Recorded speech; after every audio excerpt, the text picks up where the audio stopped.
Hi everybody, this is Jack Hurley, the Superintendent of Schools, here for another word from the Superintendent. As we are approaching middle of May and into the month of June, the school year is winding down and certainly has been quite a year and a half almost, a year and a third, of a certainly different world that I have to say we have, I don't want to say we've grown accustomed to, but we certainly have learned how to cope, how to deal, and how to succeed.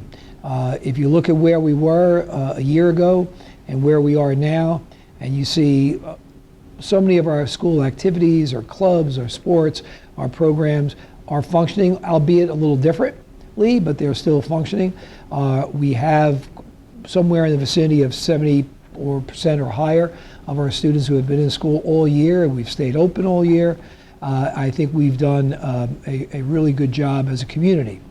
And the students who have been virtual, who have been remote, those students, again, our teachers and our administrators and our supervisors and our technicians really have worked hard all year to continually provide the best opportunities that we can for those students. So I again want to thank the community and everyone, parents, Board of Ed, the members of the community who don't have children in school, and the teachers and the administrators and the staff and the students for all we've done this year to get through a tough year together. We certainly are looking forward to a better situation next year, and I'll talk more about that in a few moments. You know, restrictions have been relaxed a little bit, which is good news as we get to the end of the year for certain activities. But I have to remind everyone that we're still in a very fluid situation. And even when you hear something like the limit on outdoor gatherings has been lifted, that doesn't necessarily mean that we still don't have to socially distance. So if we're in an outdoor facility that maybe can hold 1,000 people, that's not 1,000 people 6 feet apart. So we're going very slowly. We learned our lesson last year. We reacted to headlines or press conference announcements and went with that only to get guidance a few days later that negated some of what we thought was happening. So be patient. The building principals will be in touch with you and have been in touch with you about end of the year activities for students from K to 12. And again, we're going to err on the side of caution and safety while still providing opportunities for our students and our faculty and staff to celebrate the accomplishments of the year. Another thing to celebrate is our facility projects, which really are moving along. It may not all be visible to the eye as you drive by a building, but a lot of work is going on each of the sites. And I'm happy to say that by the time summer hits, Lincoln School's 2 classrooms, the K Center's renovations with the elevator and the bathrooms and the multipurpose room, the floors at Union School, all those projects will be completed. And we're happy that we got it all done in the scope of a year. That was maybe one of the benefits of what happened at the end of last year, and so we were able to start some of our projects a little bit sooner. The 3 big ones remain. The Pierpont School addition, the Union School addition, which is the new gym and the renovation of the science rooms, and the high school Mortimer wing.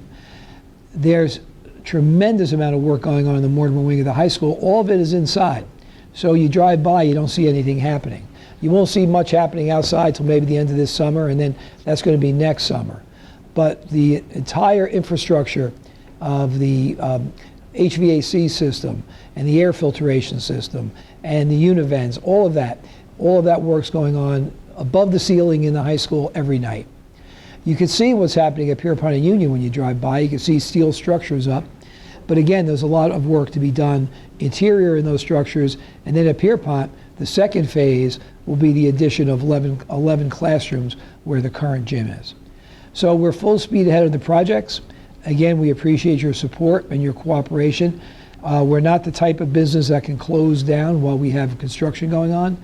We're staying open and working around it and working with it. And we're grateful for the cooperation of our project management team, EPIC, and our architects, PSA, and all the contractors who are on board doing the work. And I briefly just want to look ahead a little bit. We don't know exactly what's going to happen next year, but we're planning for a full return to school under, if not totally normal circumstances, pretty close.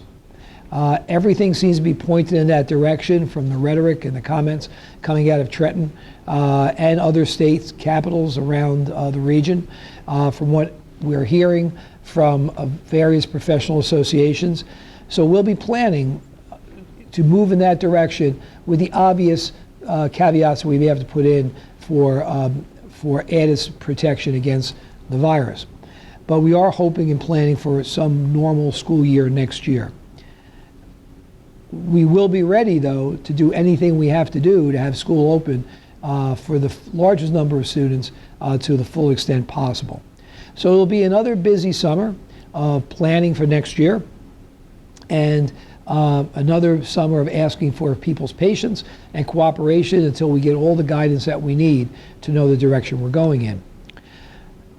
We are in the process, along with all the other school districts in the state, of putting a grant application into the state and then ultimately to the federal government for funding that's coming out. It's called an ESSER grant, which is funding that's been allocated to school districts to help in a couple of specific areas.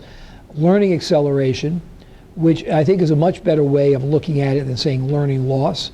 We're going to measure where our students are and then try to accelerate learning to get them up to speed, if any should be behind, and to move those who are at standard or above even further along. To get into mental and emotional health, to provide services to our students and our faculty and our staff who may need some emotional support as we return to more normalcy, and also into facilities. So we've been working as a team of administrators and staff to develop this grant application so we can put this funding to good use.